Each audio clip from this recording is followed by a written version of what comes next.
welcome back everybody. Today we're gonna look at the Bandai Figurearts Obi-Wan. It cost me $389. What the hell?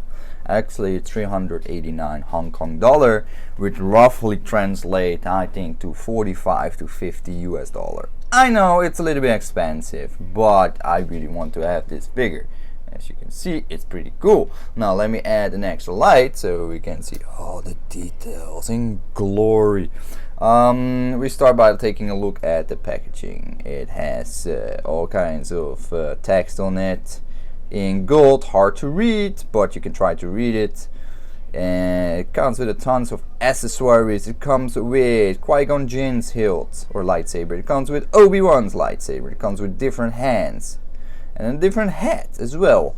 And this is his hat in the box. And we're going to take it out very soon because Obi-Wan started to complain he cannot breathe. We have the side of the packet say Obi-Wan Kenobi, something like that, I guess. Either way, he looks pretty dopey. Golden boy with the golden hair. They say, careful pointing two fingers at Darth Maul can get your master cap destroyed, something like that. It's hard to read. Anyway, a whole lot of stuff there. This is the side. Whatever. Let's open it up. Let's see where it doesn't open up. It opens up from the side. Of course, I have nothing to open it up with, so. But we fixed it rather well by having this pinch, which has super razor sharp edges. So here we go. Ooh, be careful here.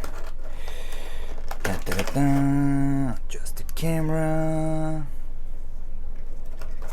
Take it out, take it out, take it out. Is there something else in the box? No. There's a backdrop. What does the backdrop do? It's useless. Would be nice if it had like an actual nice backdrop for, you know, something cool, or the Star Wars scene, so you can put that behind any figure that you get from Figurearts and basically have a nice display. Okay, cool. So all the stuff we want to look at. Take off the front plate. Now it's got tricky, and we're gonna take a look at his hands first, shall we? So let me take out the figure for a moment, put it to the side, and then we'll look at all these hands that we have. Okay, what we get the peace sign, we get the lightsaber grabbing hands, we get the force push hands, or no Qui-Gon Jinn hand. We have a fist, I think that's another lightsaber grabbing hand, and we have the groping hand. So let me take out the hands really quick. That's the easiest way to do it. Hope I didn't drop anything on the ground and my wife suck it up with the vacuum cleaner, because then I will cry myself a river. So we have a whole, let's see, we have a, come on, can you zoom in? Come on, zoom in. We have a lot of different hands. So this is the yeah, what a nice ass you get here. Ooh, hand. And then yeah, no, anyway, you get the point. He has a whole bunch of hands for all kinds of applications, whatever. Then we have his first hat, and his hair is yeah, his hair is definitely gold. Cannot recall his hair was gold in the movie. His head sculpt is pretty nice, actually. That's a really nice head sculpt, or not? It's that new printing technique they use. It's a little bit grainy. I have to admit. But from a distance, his head, no, if you don't look up so close, his head is there. His head is definitely there. Certain angles, he's spot on. Comes with his Padawan braid. Yeah, I don't know, the gold hair, man. That's pretty gold. No, anyway, let's go to the figure itself. I like this head sculpt better, but this one has a little bit of a smudges on it. No, what's happened to his face? Looks, his face is a little bit smudged or something. He's been training and fighting his way through Naboo, the jungle of Naboo, of course, to the hidden underwater city. Head, yeah, if I just compare it for a sec, so let me focus here. Which one I like more? I think I'm gonna like this one more actually. But besides this head being disgustingly blackish on the back here, nothing about blackish faces, but I mean, let me just take off the head. It's just, I think something went wrong with the 3D printing technique or something. Let me do that off screen. I don't want to break any packs here. Yeah, this is definitely better. I'm sorry, but this head is, I don't know, his nose, maybe it's because the shadow of the black stuff on his nose and face does look like crap. But this head sculpt is definitely not as good. I don't know, too bad. I think maybe I have a lemon figure in terms of the head sculpt. Comes with tons and tons of articulation, of course. He's now in his pepper shaker hand stance. So shake it, shake it. Milking that cow. 2 cows. Milking them.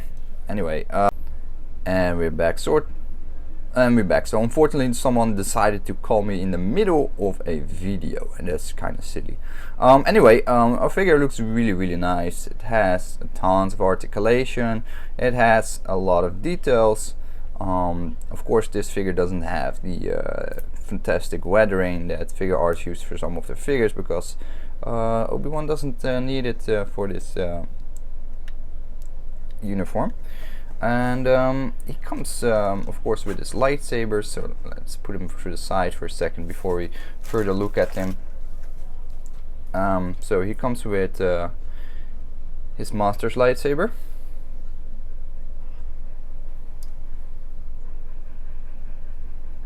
Quite a bit of details there. It's not yet a deep groove saber, but it's definitely Qui-Gon Jinn's lightsaber. Nice paint applications. Even the red button is painted.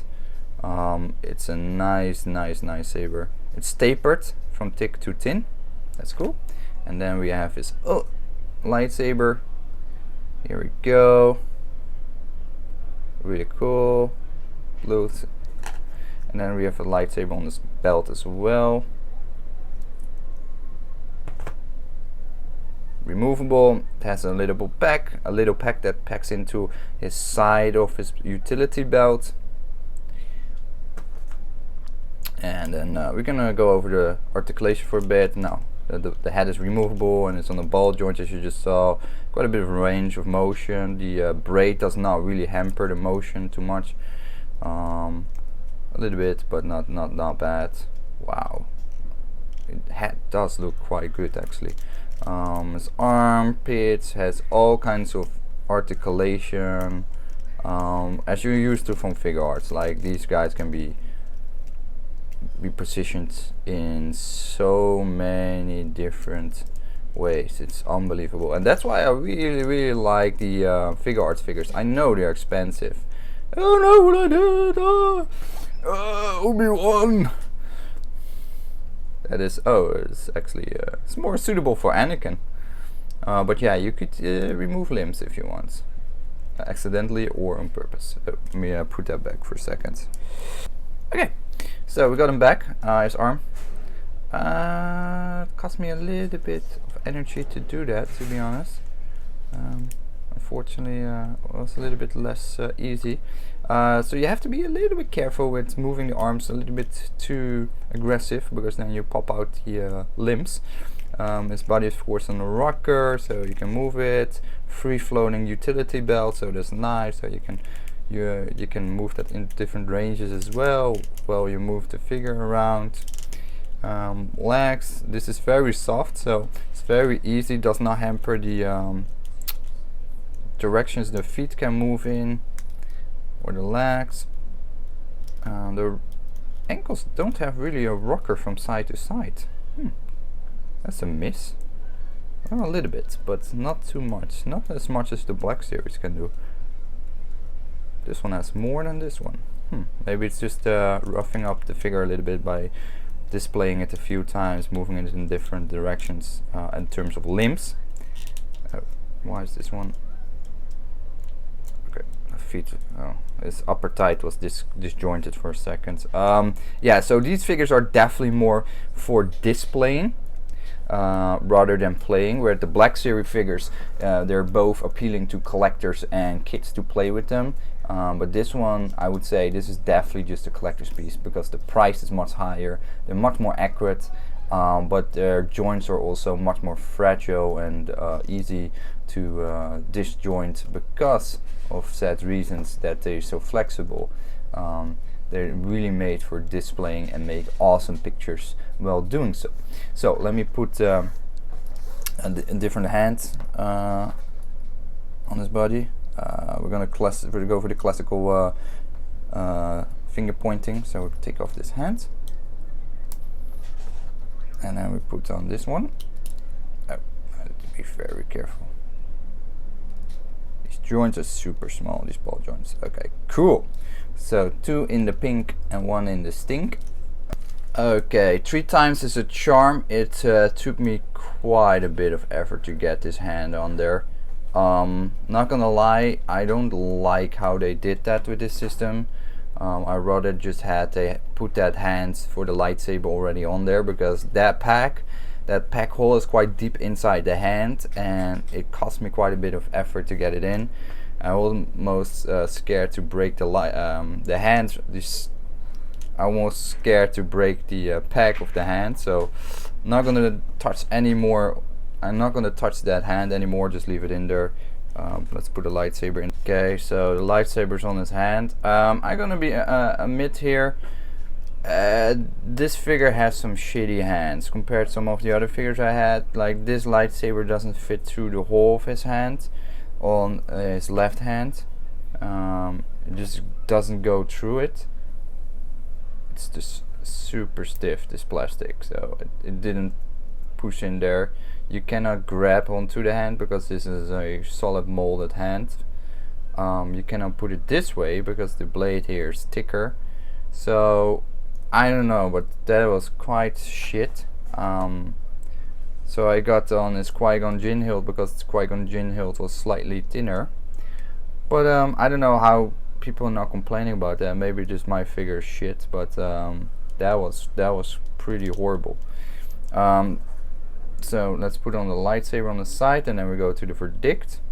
I like that you actually can see the Covertech wheel or the Covertech clip here on the side of his belt. That's a really cool detail.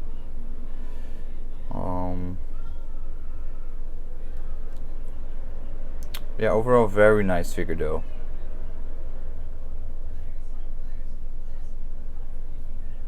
Okay, let's go to the verdict. And welcome back, guys. So I hope you liked the video of this awesome Figurearts Obi-Wan Kenobi. I have to say it has some shortcomings. The pack holes for the hands were absolutely nightmarish to get that gripping hand on there, so I can actually have a lightsaber in his hand. And to make it worse, his own lightsaber didn't really fit into the hand, so I'm not really happy with that, how that works out. I have to say the figure itself looks amazing. I'm not very big fan of the golden accents on his hair. I just rather have it kept them brown than how it looks now. But the rope, the movability of the figure, the way how you can display it in the flora of movements is just fantastic. I have to say this figure is a little bit harder to stand up than some of the other Figurearts figures, because I think it's a little bit more top heavy due to the wider upper body, the rope, etc. It was a little bit harder to get him stand upright because his legs are quite thin. But overall it's a really nice figure. I have to say also a little bit disappointed by the fact that his other head sculpt have all these smudges on it. That was an actual disappointment to see that. I have to say it's a little bit of a miss and hit of Figurearts in terms of the quality as well. You pay a lot more money than, for example, Black Series figures from Hasbro, but I mean, it doesn't always guarantee that you get a better figure. Sometimes it's actually not that much better. Now, in terms of posability, absolutely yes. Yes, you can get much more range out of this figure than some of the Black Series figures, but there is also some quality control issues where I think that shouldn't be on a figure retailing between the 40, 50, $60 or even the higher range.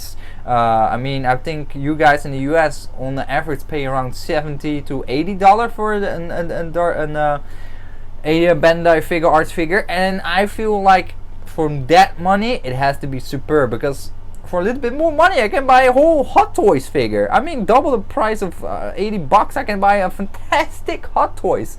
I mean, it's mind-boggling to remind myself about it. So these figures has to be on par. These have to be the best of the best in this 6-inch scale. And I have to say, with all the things that you've seen in the video, I have to say I'm a little bit disappointed with this figure. Definitely a little bit underwhelming. Unfortunate, but it's just how I feel about him.